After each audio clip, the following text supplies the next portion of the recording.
இன்று இரவு தியானத்திற்காக தேவன் நமக்கு தந்த வேத வசனம் ரோமர் 8வது அதிகாரம் 11வது வசனம். அன்றியும் இயேசுவை மரித்தோரிலிருந்து எழுப்பினவருடைய ஆவி உங்களில் வாசமாயிருந்தால் கிறிஸ்துவை மரித்தோரிலிருந்து எழுப்பினவர் உங்களில் வாசமாயிருக்கிற தம்முடைய ஆவியினாலே சாவுக்கேதுவான உங்கள் சரீரங்களையும் உயிர்ப்பிப்பார். கிறிஸ்துவுக்குள் பிரியமானவர்களே, நம்மள நிறைய பேர் நோயை நமக்கு ஃப்ரெண்ட் ஆக்கிக்கிட்டோம். ஏன் அப்படி சொல்கிறேன் அப்படின்னா, நம்ம நோயோடு வாழ பழகிட்டோம். எப்படி ஃப்ரெண்ட்ஸ் கூட நம்ம வாழ பழகிறோமோ அதே மாதிரி இந்த நோய் வந்தால் காலத்துக்கும் மாத்திரை போடணும். கை கால் வலி இருக்க தான் செய்யும். ப்ரெஷர் இருந்தால் இந்த பிரச்சனைகள்லாம் நமக்கு வரும். சுகர் இருந்தால் இந்தந்த பிரச்சனைகள் இருக்கும் அப்படின்னு அது கூடயே நம்ம வாழ பழகிட்டோம். அதை சரி செய்யணும், இது சரியாகும் அப்படிங்கிற ஒரு எண்ணம் நமக்குள்ளே இல்லை. அது சரியாகணுங்கிற நம்பிக்கை கூட நம்ம கூட சுத்தமாக இல்லாமல் போயிடுச்சு. இன்று உங்களை பார்த்து தேவன் இந்த வார்த்தையை சொல்கிறாரு. சாவுக்கேதுவான உங்கள் சரீரங்களை உயிர்ப்பிப்பதாக சொல்கிறாரு. அப்போது உங்கள் வாழ்க்கையில் உங்கள் சரீரத்தில் இருக்கக்கூடிய எல்லா பிரச்சனைகளும் நீங்கி அதை உயிர்ப்பிக்க போகிறாரு. ஏன்னா கிறிஸ்துவை மரித்தோரிலிருந்து எழுப்பினவருடைய ஆவி உங்களுக்குள்ளும், அதாவது இதை கேட்டுட்டு இருக்கிற உங்கள் ஒவ்வொருத்தருக்குள்ளேயும் இருக்குது. அவரை எழுப்பி அதே ஆவி உங்களையும் உங்கள் சாவுக்கேதுவான சரீரத்தையும் உயிர்ப்பிக்க போகுது.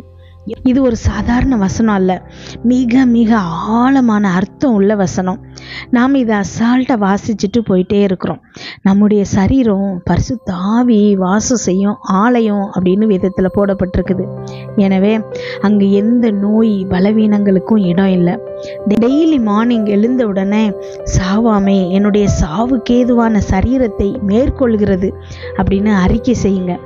எந்த பார்ட்ஸும் உடம்புல இருக்கக்கூடிய எந்த உறுப்புகளும் பலவீனமாக இல்லை. அதன் மீது ஜீவனை பேசுகிறேன். ஜீவனும் மரணமும் நம்முடைய நாவின் அதிகாரத்தில் தான் இருக்குது. டெய்லி நம்ம ஜீவனை பேசும்போது நம்முடைய உறுப்புகள் ஒன்னொன்னும் ஜீவனை பெற்றுக்கொள்ளும். வேதத்தில் உள்ள ஒவ்வொரு வார்த்தையும் ஜீவன் உள்ளது. அது கண்டிப்பாக வேலை செய்யும். சும்மா இதை பிரசங்கத்துக்காக பேசலை, அனுபவிச்சதுனால பேசுகிறேன். இதை கேட்டதுக்கப்புறம் உங்கள் வாழ்க்கையிலும் நீங்களும் இதை அனுபவிக்க போகிறீங்க. பிரியமானவர்களே, ஜெபிப்போமா. எங்கள் அன்பின் பரலோக தகப்பனே, இன்று முழுவதும் என்னையும் என் குடும்பத்தில் இருக்கிற ஒவ்வொருவரையும் பாதுகாத்தீங்கப்பா. உண்மை நன்றியோடு துதிக்கிறோம், ஸ்தோத்தரிக்கிறோம். இந்த இரவு வேளையில் எங்களுக்காக நீங்கள் தந்த வசனத்திற்கு நன்றி ஏசப்பா. எங்களோடு பேசியிருக்கீங்க, ஒவ்வொரு வார்த்தைக்காகவும் நன்றிப்பா. என்னோடு ஜெபித்து கொண்டிருக்கும் இந்த பிள்ளைகளின் இருதயத்தின் வாஞ்சிகள் எல்லாத்தையும் நிறைவேற்றுங்கப்பா. கமெண்டில் ஜெபிக்க சொல்லியிருக்கிற ஒவ்வொரு பிள்ளைகளுக்கும் அப்பா இப்பொழுது நாங்கள் ஒருமனப்பட்டு ஜெபிக்கிறோம் ஏசப்பா. அவங்க இருதயத்தில் என்னென்ன வேண்டுதல்கள் இருக்கோ அது எல்லாத்தையும் நிறைவேற்றுங்க ஏசப்பா. அம்மேன், ஸ்தோத்திரம் ஏசப்பா. அத்தனை பிள்ளைகளையும் நீங்கள் அப்பா உயர்த்தி வைக்க போகிறீங்கப்பா. அவங்க இருதயத்தில் இருக்கக்கூடிய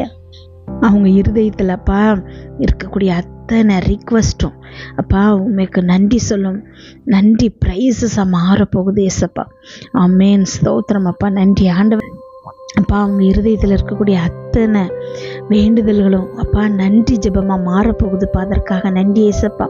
ஒவ்வொரு பிள்ளைகளுக்கும் வாழ்க்கையில் அம்மே நீங்கள் அற்புதங்கள் செய்து அதை சாட்சியாக சொல்ல வைக்க போகிறமைக்காக நன்றி ஏசப்பா. நீர் மாத்திரம் தான் ஜீவன் உள்ள தேவன் அப்படிங்கிறத அப்பா எல்லாரும் அறிய அம்மேன் இந்த பிள்ளைகளுக்கு நீங்கள் அற்புதம் செய்கிறீங்கப்பா. அதுக்காக நன்றி. இன்றைய வசனத்தில் அப்பா நீங்கள் சொல்லியிருக்கிற மாதிரி என்னோடு ஜெபித்து கொண்டிருக்கும் ஒவ்வொரு பிள்ளைகளின் உடலில் இருக்கக்கூடிய அத்தனை உறுப்புகளும் இன்றைக்கு உயிர்ப்பிக்கப்படுகிறதுப்பா. ஆமேன். சாவுக்கு ஏதுவான அத்தனை உறுப்புகளும் சாவாமையை தரித்து கொள்ள போகுது ஏசப்பா. ஆமேன். இதுவரைக்கும் இருந்த நோய்கள் அப்பா, இதுவரைக்கும் இருந்த பிரச்சனைகள் அத்தனையும் அப்பா இல்லாமலாக போகிறது ஏசப்பா. டெய்லி காலையில் எழுந்திரிச்ச உடனே இந்த பிள்ளைகள் அறிக்கை செய்யணும் ஏசப்பா. அவங்க இருதயத்தில் நீங்கள் விசுவாசத்தை கூட்டுகிறமைக்காய் நன்றி ஏசப்பா. அம்மேன், உங்களுடைய தழும்புகளால் இந்த பிள்ளைகள் சுகமாக இருக்காங்க ஏசப்பா. எப்பேற்பட்ட நோயாக இருந்தாலும் அப்பா இது உமக்கு லேசான காரியம் ஏசப்பா. அம்மேன், எத்தனை முறை ஹாஸ்பிட்டல் போய் எவ்வளவோ மருந்துகள் சாப்பிட்டு எவ்வளவோ பணம் செலவழித்து இன்னும் துள்ளி கூட முன்னேற்றம் இல்லாத பிள்ளைகள் இன்றைக்கு இதை கேட்டுட்ருக்காங்க ஏசப்பா. அவங்க வாழ்க்கையில் நீங்கள் அற்புதம் செய்கிறீங்க இயேசு கிறிஸ்து நாமத்தில். அவங்களுக்கு இப்பொழுதே சுகம் உண்டாவதாக. உடலில் எந்த பிரச்சனை இருந்தாலும், எந்த உறுப்பில் பிரச்சனை இருந்தாலும் இப்பொழுதே இதை கேட்டுக்கொண்டிருக்கும் இந்த வேளையிலேயே அந்த பிள்ளைகளுக்கு அப்பா சுகம் உண்டாவதாக. ஆமேன். இயேசுவின் நாமத்தில் எதை கேட்டாலும் தரேன்னு சொல்லியிருக்கீங்க ஏசப்பா. இன்றைக்கு நாங்கள் கேட்குறோம் ஏசப்பா, ஒவ்வொரு பிள்ளைகளுக்கும் உடல்ல இருக்க அத்தனை பிரச்சனைகளும் நீங்கி சுகத்தை நீங்க கொடுக்குறமைக்காய் நன்றி ஏசப்பா. ஆமேன். ஸ்தோத்திரம் அப்பா. நன்றி ஆண்டவரே. பா எவ்வளவு பெரிய நோயாக இருந்தாலும் பரவாயில்ல ஏசப்பா, எத்தனை வருஷமா இருந்தாலும் பரவாயில்ல, இவ்வளவு நாள் மருந்து மாத்திரை சாப்பிட்ருக்கோம், ஏதாவது சைடு எஃபெக்ட்ஸ் இருக்கும் அப்படின்னு சுத்தி இருக்கிற அத்தனை ஜனங்கள் சொன்னாலும் பரவாயில்லப்பா, ஒரே செகண்டில் இம்மை பொழுதுல அந்த நோயை ஒன்றுமில்லாம ஆக்க வல்ல தேவனை நாங்க ஆராதிக்கிறோம் ஏசப்பா. இயேசு கிறிஸ்து நாமத்துல இப்ப இதை கேட்டுட்டு இருக்கிற ஒவ்வொரு பிள்ளைகளின் உறுப்புகள்லையும் அப்பா ஹீலிங் நடக்கிறமைக்காய் நன்றி ஏசப்பா. எந்த உறுப்பாக இருந்தாலும் பரவாயில்ல, எந்த நோயா இருந்தாலும் பரவாயில்ல, இயேசு கிறிஸ்துவனால குணமாக்க முடியாத நோயே இல்லை. 18 வருஷம் கூனியா இருந்தவளை நிமிர வச்சாரு. 12 வருஷம் பெரும்பாடு உள்ள ஸ்திரீ அவருடைய ஆடையை தொட்ட உடனே குணமானார். குருடர்களை பார்க்க வைத்தாரு. பிறவிலேயே குருடரா இருந்தவங்களாம் பார்க்க வைத்தாரு. சப்பானியா இருக்கிறவனை எழுந்திருச்சு நடக்க வச்சாரு. திமிர்வாதக்காரனை நடக்க வச்சாரு. அப்பா எத்தனை எத்தனை அற்புதங்கள்ப்பா. உம்மால் செய்ய முடியாத காரியங்கள் ஒன்றுமே இல்லை ஏசப்பா. இன்றைக்கு அதே ஜீவனுள்ள இயேசு கிறிஸ்துவை தான்ப்பா நாங்கள் விசுவாசிக்கிறோம். அம்மேன். அதே ஜீவனுள்ள வார்த்தையை தான்ப்பா பேசுகிறோம். இந்த வார்த்தைகள் இப்பொழுது பேசப்படும் போது அப்பா யாருக்கெல்லாம் உடம்பு சரியில்லாமல் இருக்கிறாங்களோ, உடல் சுகம் இல்லாமல் இருக்கிறாங்களோ, அவர்களுக்கு இப்பொழுது சுகம் கிடைப்பதாக. அப்பா பரிபூர்ண சுகத்தை அவர்கள் பெறுவார்களாக. இயேசு கிறிஸ்து நாமத்துல அவங்களுக்கு இருக்கிற அத்தனை பிரச்சனைகளும் நீங்கி அம்மேன் வாழ வயதில் இருந்த அதே பலனை திரும்ப பெறுகிறமைக்காய் நன்றி ஏசப்பா. ஒவ்வொரு பிள்ளைகளின் உறுப்புகள்லையும் இந்த ரத்தத்தை தெளிக்கிற ஏசப்பா. அம்மேன். ஸ்தோத்திர ஏசப்பா. அம்மேன். ரத்தம் தெளிக்கப்பட்ட அத்தனை உறுப்புகளும் அப்பா மறுபடி நீங்க உருவாக்கும் போது இருந்த மாதிரி மாறுகிறதுப்பா. நீங்க உருவாக்கும் போது எதுலையும் எந்த பழுதும் இல்லை ஏசப்பா. அத்தனையும் மிகச்சரியாக நீங்க படைச்சிங்கப்பா. அதே மாதிரி அத்தனை பிள்ளைகளுடைய உறுப்புகளும் இப்பொழுது மாறுகிறதுப்பா.